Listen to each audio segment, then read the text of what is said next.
La Christa Coaching Academy, l'académie des audacieuses inspirantes.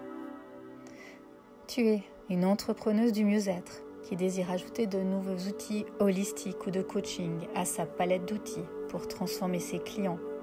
Tu es une femme audacieuse qui souhaite se reconvertir dans le coaching holistique pour contribuer à un monde meilleur. Tu es une femme active qui cherche des outils de coaching et de spiritualité pour accompagner l'humain sur son chemin de vie professionnel. Tu es une femme puissante qui a envie de contribuer à des changements dans le monde qui l'entoure. Tu es passionnée par l'humain. Tu es attirée par le monde du coaching. Tu es curieuse et aimes te former et apprendre. Tu souhaites avoir des outils concrets pour accompagner et transformer la vie des autres. Tu en as marre de te limiter. Tu souhaites prendre ton envol et vivre au quotidien de façon vibrante. Tu cherches à donner un sens à ta vie, à contribuer à plus grand. Tu as cette volonté, cette détermination d'avancer et de changer le monde qui t'entoure à ton échelle. Aujourd'hui, tu es décidé à vivre une vie personnelle et professionnelle épanouie et vibrante. La Christa Coaching Academy te donnera accès à ma méthode, la méthode L, et te permettra d'avoir des processus de coaching et des outils holistiques et énergétiques pour coacher et accompagner des personnes, lever les freins, les peurs, permettre de réels changements et passer à l'action. Imagine-toi avoir une vie remplie de sens, faire ce qui te passionne et en vivre au quotidien, être épanoui professionnellement et participer à l'épanouissement de milliers d'humains. Rejoins-moi et viens contribuer à plus grand. Coucou tout le monde, bienvenue dans une nouvelle interview des académiciennes de la Christa Coaching Academy qui ouvrira ses portes le 28 octobre. Et aujourd'hui, c'est Céline Anchaud qui est venue nous parler de sa masterclass, de son atelier sur le Human Design. Bonjour Céline, bienvenue. Salut Christa, tu vas bien? Oui, merci. Merci d'avoir accepté d'intervenir dans l'académie. Tu nous expliqueras tout à l'heure ton atelier. Donc, toi, tu interviendras au mois de décembre dans le module 2 de l'académie. C'est un module qui parle vraiment de tout ce qui est connaissance de soi. J'ai appelé ce module, moi, ma légende personnelle, mais c'est vraiment d'aller se connaître en profondeur par différents outils, dont par exemple le Human Design de ton côté. On ira vraiment dans ce module identifier nos fameuses zones de génie, notre grande vision, notre mission, vraiment tout ce qui fait un peu notre personne. Et nous, plus on se connaît, plus on peut s'aligner et avancer dans son chemin de vie vers ce qui nous fait vibrer. Et donc toi, tu interviendras, Céline, sur le Human Design. Tu nous en diras plus tout à l'heure pour les personnes qui peut-être ne connaissent pas encore cet outil et sur ce que tu proposeras dans l'académie. Mais avant ça, je souhaitais te présenter aux personnes qui te découvrent aujourd'hui dans l'interview. Donc Céline, toi, tu es animatrice d'ateliers créatifs et tu aides à développer la créativité et la confiance grâce au scrapbooking. Le scrapbooking, pour les personnes qui ne connaîtraient pas ce concept, c'est un art qui consiste à créer des albums photos ou des cartes vraiment par soi-même, fait main, homemade, et qui est vraiment aussi un mode de thérapie, d'art-thérapie, une façon de prendre du temps pour soi, de créer, de revenir au moment présent, de laisser de côté les soucis du quotidien et de pouvoir se recentrer et prendre des temps créatifs, des temps de bien-être aussi avec les photos qui sont aussi des beaux souvenirs, des beaux moments, de les mettre comme ça en valeur. Et tu as créé, toi, aujourd'hui, ta propre académie également, la Scrap Academy, où tu proposes des méthodes pour pouvoir créer ses propres albums photos, pour pouvoir vraiment garder ses souvenirs, son histoire dans cette académie. Moi, de mon côté, j'aime bien toujours réfléchir à comment j'ai rencontré les experts, si je les ai rencontrés. Et j'ai réfléchi un peu à comment je t'avais rencontré. Et dans mes souvenirs, alors je ne sais plus exactement quand c'était, mais je t'ai rencontré quand je faisais du scrapbooking. Et je me suis souvenue, moi, ça me fait écho à ce que tu disais sur le scrapbooking et sur ses objectifs. Moi, j'ai commencé le scrapbooking en fait quand j'étais enceinte parce que je faisais plein de sport et puis tout à coup, quand j'étais enceinte, je pouvais plus faire de sport. Et une de mes amies faisait beaucoup de scrapbooking et elle m'a dit, bah, écoute, viens avec moi, je vais à une journée de scrapbooking. Ça te fera du bien, c'est créatif et puis ça va te changer les idées. Et j'ai découvert le scrapbooking comme ça quand j'étais enceinte. Et puis ça m'a plu, donc j'ai continué à le faire après quand j'ai eu ma fille. C'était la bonne occasion justement de prendre du temps pour moi après l'accouchement, à sa naissance, et puis aussi de mettre en lumière, en album, en photo, en page, ces photos en fait à elle. C'était des beaux moments. Et c'est sur ce parcours-là que je me souviens que je t'ai rencontrée parce que tu étais aussi animatrice de scrapbooking, que tu proposais des ateliers, que tu proposais également des projets, des albums, que j'avais pris un projet que tu avais fait qui me plaisait beaucoup. Et c'est là que j'ai commencé à te suivre. Euh, alors, je ne crois pas sur les réseaux au début, parce que je ne crois pas qu'il y avait les réseaux, mais à te suivre comme ça dans des ateliers, par mail. Et puis petit à petit, ben, on a fait connaissance, on s'est rencontrés en vrai plusieurs fois. On se rencontre aussi de temps en temps dans l'année pour passer des moments ensemble. Et vraiment, une fois qu'on s'est rencontrés, qu'on échangeait, tu m'as dit que tu avais fait le Human Design. Je t'avais un peu challengé et je t'avais dit, ah, bah, peut-être qu'une fois tu pourrais venir présenter cette thématique sur un live. Je t'avais dit, oui, on verra. Et puis le temps a un peu passé. Et puis là, bah, je t'ai redemandé, je t'ai dit, est-ce que tu serais d'accord de venir faire un atelier de Human Design? Et après réflexion, eh ben, tu t'es challengé et tu as accepté de venir proposer cet atelier. Et je te remercie parce que je sais que c'est pour toi une sortie de zone de confort, de vraiment oser le faire, le déployer, ce Human Design. Et vraiment, merci d'avoir accepté de le faire pour l'académie. Mais avec plaisir.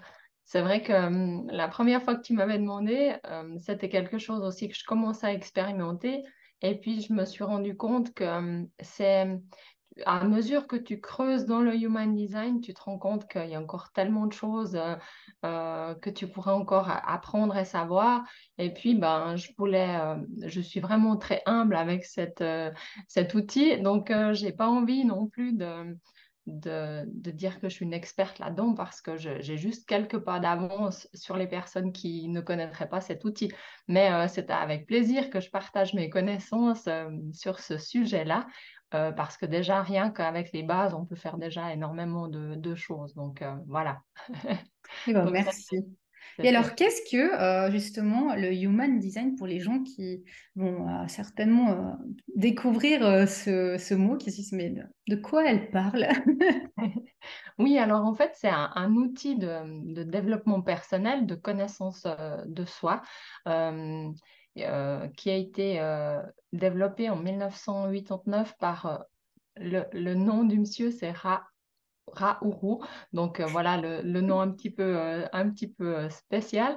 Mais en fait, c'est basé sur sa date de naissance et l'heure de naissance aussi. Donc après, on a un profil qui est généré. Donc on rentre sur l'ordinateur ces données et on a un profil qui apparaît. Et puis là, ça nous parle vraiment sur sa façon d'être en fait au plus profond de nous. Et finalement, on se rend compte que quand on connaît son profil, il y a beaucoup de choses qui s'illuminent, qu'on comprend mieux, parce que souvent, dans la société actuelle, on est conditionné par tout ce qu'on a appris depuis petit, ses parents, son passé, enfin, voilà, tout son chemin de vie, hein, son lieu de travail et tout ça. Et puis finalement, revenir au Human Design, c'est revenir à soi, comme on est au plus profond, et arrêter en fait d'avoir un masque, de jouer à quelqu'un qu'on n'est pas, et de revenir vraiment à soi-même. Ça permet d'éviter d'être, comment dire, frustré ou avoir un sentiment d'amertume dans ce qu'on fait, on a l'impression de plus vraiment de pas être à sa place. Donc là, vraiment, on peut retrouver mieux sa place. Donc voilà, si on peut un petit peu résumer hein, le Human Design en quelques lignes. Après, il faut l'expérimenter pour mieux apprendre à se connaître. Ça prend plusieurs années et on ne peut pas découvrir l'outil puis du jour au lendemain, on change complètement parce que on a toujours notre mental qui est là et qui revient. Et voilà. Donc, ça prend plusieurs années. Voilà. Oui, effectivement, c'est un très bel outil de connaissance de soi, mais qui est tellement vaste qu'on peut y passer des années et des années à aller découvrir, voir des petits détails, justement. Et alors, toi, qu'est-ce que tu vas venir nous offrir dans cette masterclass qui est un peu, si on veut, découverte du Human Design? Exactement.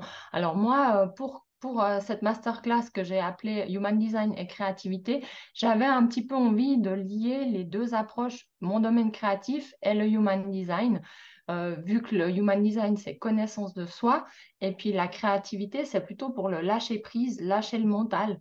Donc je trouvais que c'était intéressant justement si on a envie justement d'arriver à prendre des décisions autres qu'avec le mental, il y a des périodes où il faut vraiment se vider la tête. Et puis, on remarque que finalement, on peut faire soit de la méditation, soit aller se promener dans la nature, se balader, mais la créativité, finalement, c'est aussi une façon de se vider la tête et puis de penser à plus rien d'autre.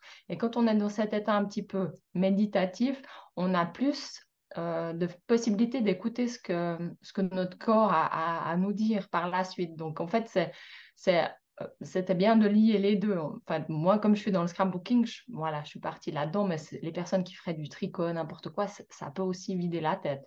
Donc voilà. Et puis, euh, on va à pas aller très très loin.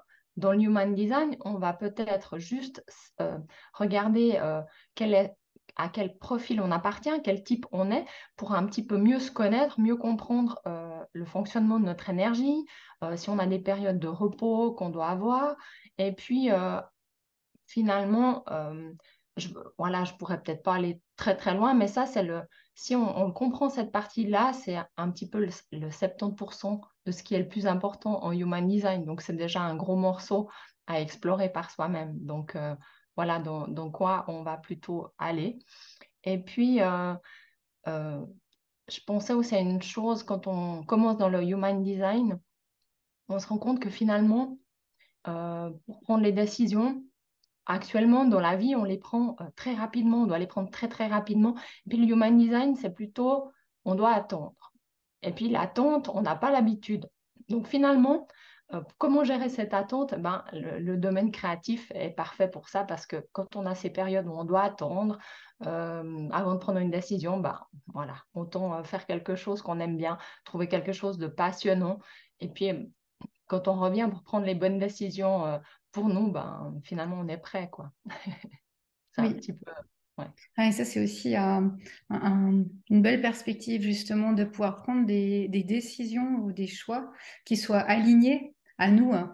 Parce que c'est vrai, cet outil et ceci, ce module-là, plus on se connaît, plus on est capable, justement, de prendre position, de faire des choix sans soit se précipiter ou soit faire des choix un peu par ah ouais, pourquoi pas, ou en allant demander aussi aux autres des fois leur avis, et là de se dire, ok, je me connecte à moi, à mon énergie, à mon profil, pour faire des choix alignés. Et puis j'aime beaucoup aussi cette idée que tu proposes dans cet atelier d'aller lier la créativité à notre profil, de pouvoir aussi lâcher ce mental qu'on a et se dire, ok, j'utilise une autre partie de mon cerveau, j'utilise aussi ma façon d'être, de faire, je lâche la pression et puis vraiment, je laisse venir, hein, comme tu disais, cette forme d'art-thérapie, hein.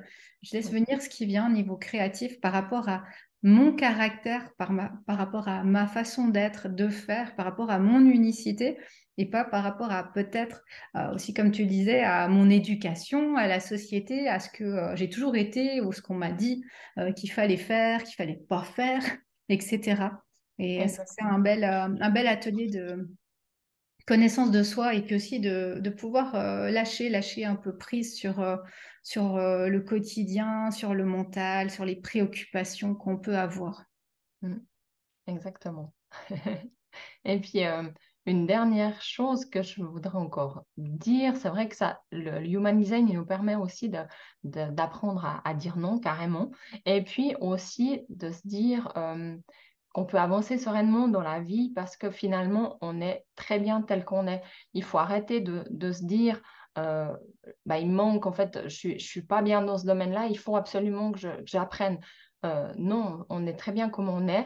S'il y a des choses qu'on ne sait pas faire, bah, finalement, c'est que ce n'est pas pour nous. Donc, si quelqu'un n'est pas sportif et qu'il n'a pas l'âme d'un compétiteur, il ne le sera jamais. Mais c'est très bien comme ça. Il n'y a pas besoin de se dire, ah ben, pourquoi des autres font du sport, puis moi pas. C'est OK, chacun est différent. Donc, je trouve que c'est important de savoir ça aussi par rapport au Human Design et ça nous déculpabilise vraiment. Donc, on est bien tel qu'on est. Et ça, c'est pas toujours évident, effectivement, cette bienveillance envers soi et puis de s'accepter tel qu'on est et de dire qu'on est parfaitement imparfait, comme on dit. Et Oui, ça, c'est tout un chemin de toute une vie, j'ai envie de dire, cette oui, acceptation de alors tout c'est ça. ça. Mais, ouais, mais voilà, moi, je me réjouis en tout cas de cet atelier en décembre, de découvrir ce mélange human design et créativité de ce que tu vas nous apporter. Donc, vous avez toutes les informations sous cette vidéo pour l'académie, le programme, vous pouvez aller le voir en détail.